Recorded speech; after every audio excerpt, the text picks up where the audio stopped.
Welcome to The Explainer. Today, we're diving into a full-blown revolution in how we think about work and travel. It's turning one country in particular into a global hub for a new kind of professional, the digital nomad. So let's get into how Thailand became the absolute epicenter of this movement. Seriously, just think about that for a second. What if you could trade your office cubicle for a beachfront cafe without ever taking a vacation day? For millions of people, this isn't a daydream anymore. It's the reality of digital nomadism. And believe me, the answer to this question is reshaping entire economies. Okay, so who exactly are the people at the heart of this revolution? We call them digital nomads, and they are pioneering one of the biggest shifts in work culture that we've seen in a generation. Now, let's be super clear here. This is so much more than just a long vacation with a laptop. Digital nomadism is a complete lifestyle, and it's built around one key idea: location independence. These folks aren't just visiting a place, they're actually living there, integrating their work into a life of constant global motion. And make no mistake, this is not some niche trend. It's a full-blown economy. We're talking about pros in web development, digital marketing, you name it. We're even seeing entrepreneurs launching the next big startup from a cafe in Bangkok. Heck, a whole support industry of coaches and course providers has sprung up just to serve the nomad community itself. So, that's the who, but now for the really crucial question. Why Thailand? Out of all the amazing places in the world, what is it about this Southeast Asian nation that made it the spot for the digital nomad movement? What's so fascinating is that this didn't just happen overnight. Not at all.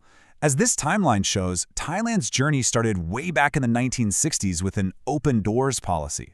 By the 2000s, it was already a tourism powerhouse. So this decades-long history meant that when the remote work boom finally hit, Thailand was perfectly positioned to just lean right into it. They even made it official in 2022 with plans to invest directly in the digital nomad community. And this right here really illustrates the perfect storm of factors. You've got a reasonable cost of living that makes staying for months, not weeks, actually feasible. You combine that with modern infrastructure, like seriously fast internet. Then you add in a welcoming culture, natural beauty, and, this is key, an already established community network built around co-working and co-living spaces. It's the total package. So you can imagine, this huge influx of long-term visitors is making some serious waves. A totally new type of traveler demands a new kind of hospitality. And yeah, the arrival of digital nomads is fundamentally changing Thailand's entire tourism industry from the ground up. And here's where you can really see the difference. A traditional tourist, they might stay for a week, maybe two. But a digital nomad is often looking to settle in for 3 months or even longer. They don't really follow the typical high and low seasons, and they need more than just a hotel room. They need a home, and they need an office. You can almost watch the evolution happen step by step. First, nomads arrive needing a place to work, which sparks the rise of co-working spaces. Then, that creates a demand for flexible housing, giving birth to the co-living trend.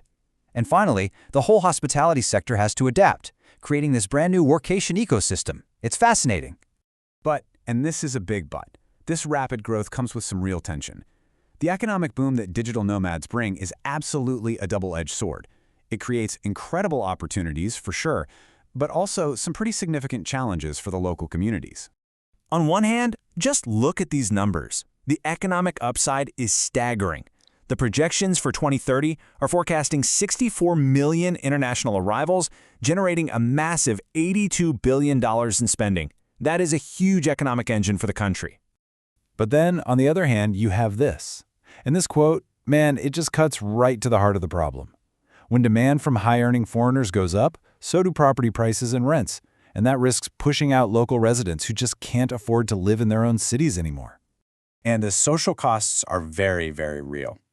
We're talking about serious gentrification in popular neighborhoods, which jacks up the rent and shoves local residents further and further away from the city center. You also get a crowding out effect on public resources, and there's a real danger that all the new infrastructure gets built to serve the newcomers, not the community that was already there. This isn't just about prices going up, it's about the very soul of a neighborhood changing. Okay, so with this really complex picture in mind, what's next? What does the future hold? Let's take a look at some of the key predictions for what Thailand's digital nomad scene might look like by 2030. Get ready for this number because it is kind of mind-blowing. By 2030, it's estimated that 1 out of every 8 employees in Thailand will be working digitally and remotely. We're talking 12.4 million people. This is not a fringe movement anymore. It is well on its way to becoming a core part of the workforce.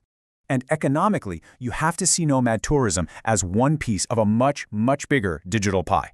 While it's projected to bring in up to $30 billion in revenue, it's just one part of a total digital economy that's expected to be worth nearly $1 trillion by 2030. Wow! But of course, the road ahead isn't perfectly smooth. There are still major challenges. Unpredictable visa policies, that's a huge hurdle.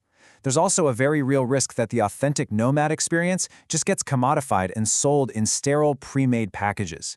And on a more human level, we are just beginning to grapple with the potential mental health issues that can come from such a transient lifestyle. Which leaves us with this final, and I think really crucial question to think about. What's happening in Thailand is basically a preview of a future that a lot of cities around the world are going to face. As remote work gives more and more of us the freedom to be globally mobile, the great challenge is going to be this. How do we embrace that freedom without erasing the local identities that made these places so special in the first place?